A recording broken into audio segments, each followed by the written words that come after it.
couldn't be a man's girlfriend if I hope to be a plane's wife.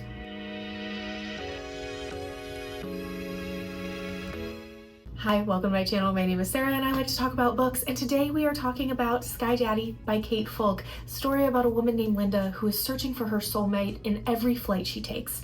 And not in the fellow passengers, stewardesses, even the pilots, no. She's looking for her soulmate in a plane. The plane themselves, the being that is an aeroplane. This book is absolutely absurd, which is why it was one of my most anticipated reads of 2025, and I was able to thankfully listen to it early through the Penguin Random House Audio Influencer program. Thank you so much. Thank you. Let me give you the synopsis before I give you all of my thoughts. The synopsis is as follows. Linda is doing her best to lead a life that would appear normal to the casual observer. Weekdays, she earns $20 an hour moderating for a video sharing platform, then rides the bus home to the windowless garage she rents on the outskirts of San Francisco. But on the last Friday of each month, she indulges in her true passion, taking Bart to SFO for a round-trip flight to a regional hub. The destination is irrelevant because each trip means a new date with a handsome stranger, a stranger whose intelligent windscreens, sleek fuselages, and powerful engines make Linda feel a way that no human ever could.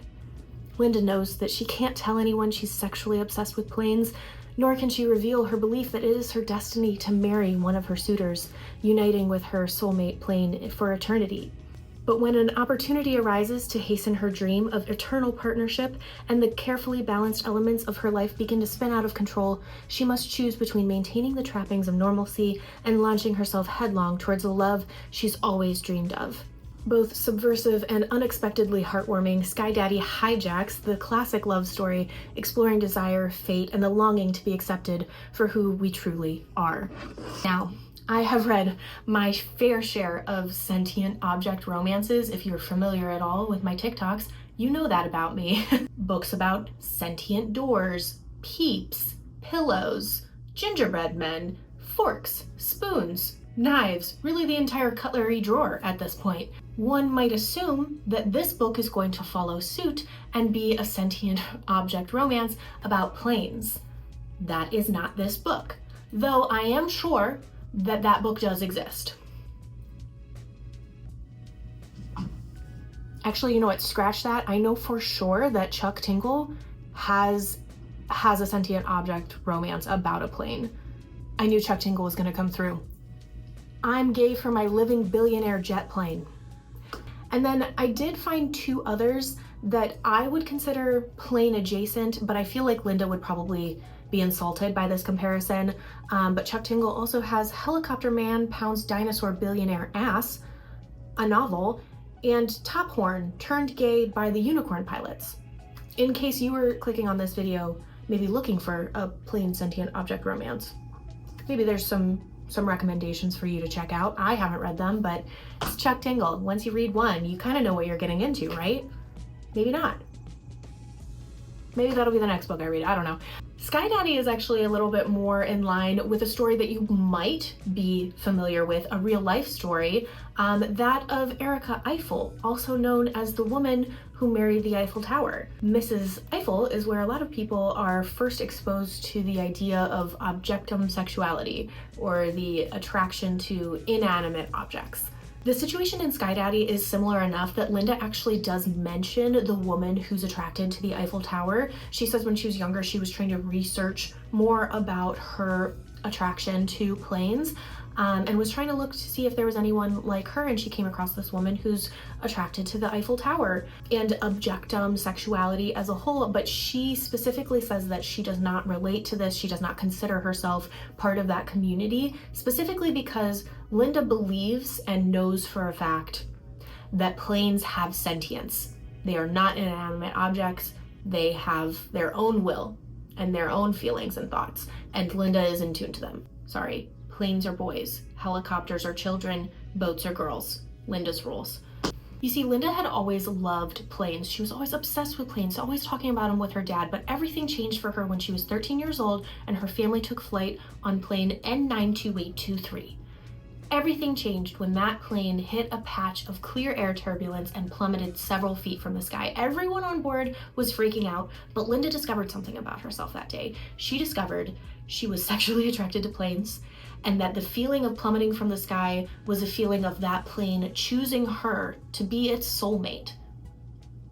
And that in order to spend her eternity with the plane as its wife, she must die in a plane crash with that plane that chose her to be its soulmate. There were several reports that came out after the fact explaining the science behind why that plane fell so far. And it didn't really matter to Linda. She knew in her heart that plane picked her. That plane attempted to plummet itself from the sky to choose her. Alas, their marriage that day was unsuccessful, and unfortunately that plane, N92823, was decommissioned. Linda never wavered in her belief though. She spent every available opportunity on flights trying to find her soulmate, in the hopes that one day one would be able to successfully choose her. I really do think that the audiobook was an excellent way to experience this story. The narrator did a really good job at conveying the bored detachment that Linda had in the everyday aspects of being human. Linda she has a very strong voice, and I'm pretty sure at this point, after being in her head for so long, if Linda were to randomly pop up in any other book that I've read, if she just popped up out of nowhere, I would know without them even saying that that was Linda. I'd be like, oh, that's Linda. I can spot her from 3 million miles away. Very specific, very unique. Linda's singular passion for planes is offset with this unique tenderness in the relationships that she does have, specifically with her best friend Karina. And while this story could have felt really morbid and isolated, there was this incredible humor to it as well, and there were just moments of incredible relatability with somebody who's so different from just about anyone you could possibly imagine, but yet you're relating to them in so many moments. And yeah, also this book was just incredibly bizarre. So much so that it actually took me longer than usual to finish this audiobook, mainly because I have no chill when it comes to listening to audiobooks. If I'm out in public, what you see is what you get. I'm not disguising my face at all, and if anyone had asked me what I was listening to, I think I would have just crumbled into pieces at their feet because I would be so embarrassed. We don't need to delve into the differences between somebody asking me what I'm reading and me coming on here and voluntarily telling you about this crazy bizarre book that I read. We don't need to dig into that. But in person, as it was happening, having this book spoken into my ear, I was just too embarrassed for certain moments to be out and about in public listening to it. So I listened to it at home as I was doing tasks around the house. It took a little bit longer, but it made for a more enjoyable experience for me to be in my home contained while I was listening to this. Since I didn't have the physical version of this book, I wasn't annotating it, but as I was reading it, I was thinking about how I would annotate it. The themes I would have gone for would be humanity, free will, manifestation, and just planes. Overall, I did like this one, and I would recommend it if you're looking for a weird lit fic option. But if you're looking for spoilers, that's where this starts. If you don't want spoilers, stop the video here, watch later after you've finished, but there's gonna be spoilers for the rest of the video. Okay, thank you. So at the start of Sky Daddy, Linda is invited to a quarterly vision board party by her work friend Karina, a friend that she's casual friends with, they go out to dinner once a week, but she's really the only solid relationship that Linda has. And this is an expansion of their relationship. You can see that they're starting to move past being work friends and just into a deeper friendship through this quarterly vision board party that Karina and her friends have always done since college. This group is mainly made up of wealthy white women, and then there's Karina and Linda who make $20 an hour at this site content moderation place. Many of the people in this group just take these meetings as a way to simply brag about how their life is going, but Karina seems to take it a little bit more seriously, and Linda takes it very seriously. She understands that she can't just show up at a vision board party with a bunch of people that she doesn't know with plane crashes on her vision board. So instead she subtly hints at a plane crash on her board and hopes that the universe understands what she's trying to manifest. The things she puts on her board are obviously a lot of really sexy plane photos, but then also stock images of pilots, as well as Guillaume Fauré, the CEO of Airbus. And this was such a very specific thing that stuck out to me. Like, that's a specific name that you put in there. So I Googled it, and Guillaume Faury is actually the CEO of Airbus, which to me means that more likely than not, they had to get his permission to use his likeness in this story, which is very funny because I imagine him reading this book and being like, what the fuck? Yeah, throw me in there, that's fine. So yeah, she puts all this on her vision board and she tells the ladies she wants to marry a pilot and she wants to travel. That's her vision for that quarter. But the whole time she's pleading with the universe to understand that she really actually wants to find her plane soulmate and die in a plane crash. The ladies end their vision board meeting with a ritual to seal in their manifestations for the quarter, and then they proceed on. In the following months, Linda ends up going on a date with a man who claimed he was a pilot, but wasn't, reminiscent of the pilot stock photo that she had on her vision board. She also takes a few flights, and before one of those flights, she runs into none other than Guillaume Faury getting coffee before they take off. And she has a conversation with him and she's like, oh my gosh, the universe is paying attention and it's taking my board literally. I need to correct my next board and be more specific. So in her next vision board, Linda includes obviously more photos of planes, but then she also includes money. She's saying she wants to invest. She also prints out the LinkedIn profile of her boss to put on her board in the hopes that she could get a raise. All of that in order to be able to afford to take more flights, more opportunities to meet her soulmate. Linda even goes on to include like the specific number of planes that she has in mind, including, of course, N92823. The universe then responds with a very bizarre relationship she ends up having with her boss. She just ends up meeting him out one night and he's high and at a low point in his life. So he's like, if you could do anything right now, what would you do? And she responds honestly, she says, I would take a flight. And so he's like, great, let's do it. And this then leads them to take several random flights together and do inappropriate things together on planes. That inappropriateness together on planes ends up getting video recorded, again, coming back to the company, and all the money that she was wishing for on her vision board comes to her in a lump sum hush money payment from the company so that they don't get sued by her for everything that happened with her boss. She also learns that plane N92823 happens to be back up and running after 17 years of being decommissioned.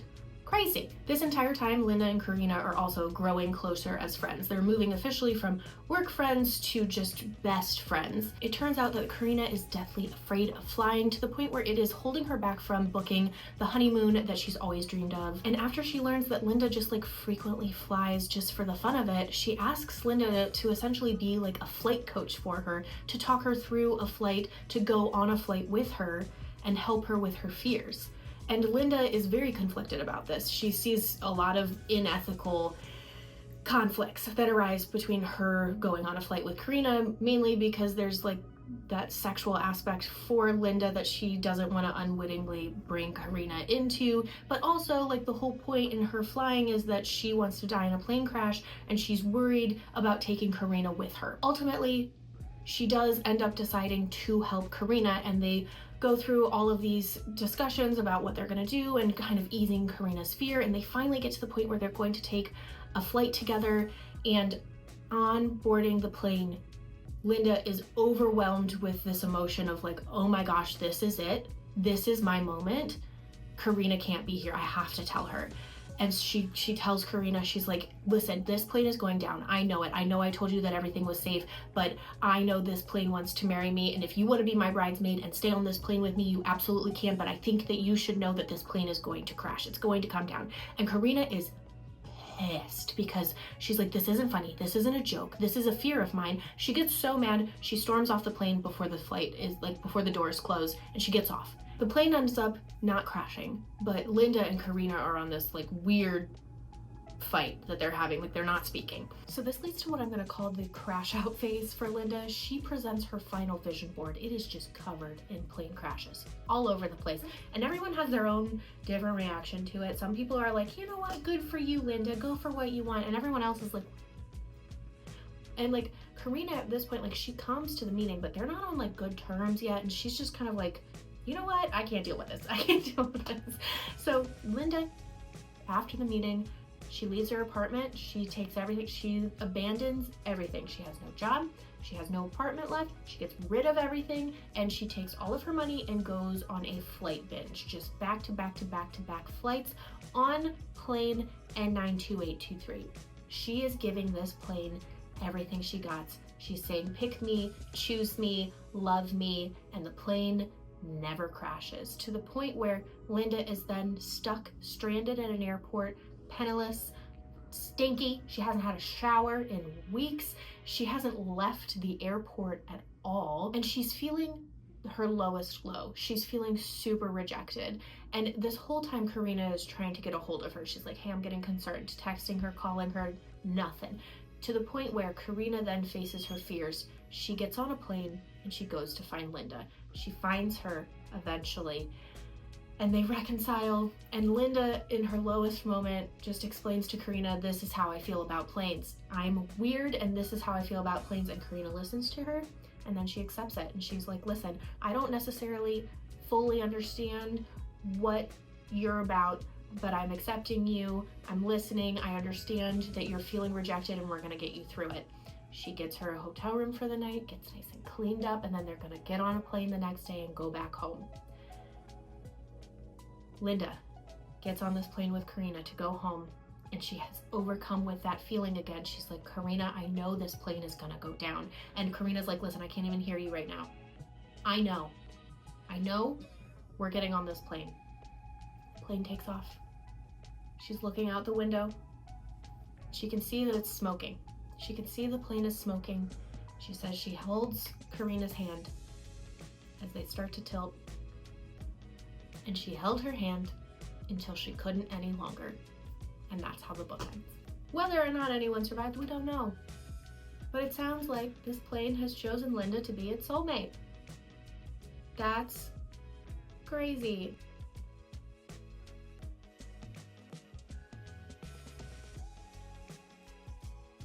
Sky Daddy ends with smoke and acceptance, and I stood and I stared at a wall for a long moment after finishing this audiobook, just wondering like what the big takeaway is. What's this big life lesson that I'm supposed to learn, and does it need one? No, this could just be a fun, silly, kooky book about a weird woman with a plane fetish. Sure, but it could be so much more than that. Maybe it's about being known and being loved anyways. Maybe it's about how to be a ride or die friend, how to get one and how to be one. Maybe it's a warning about what you're putting out there, because you never know how seriously the universe is willing to take you.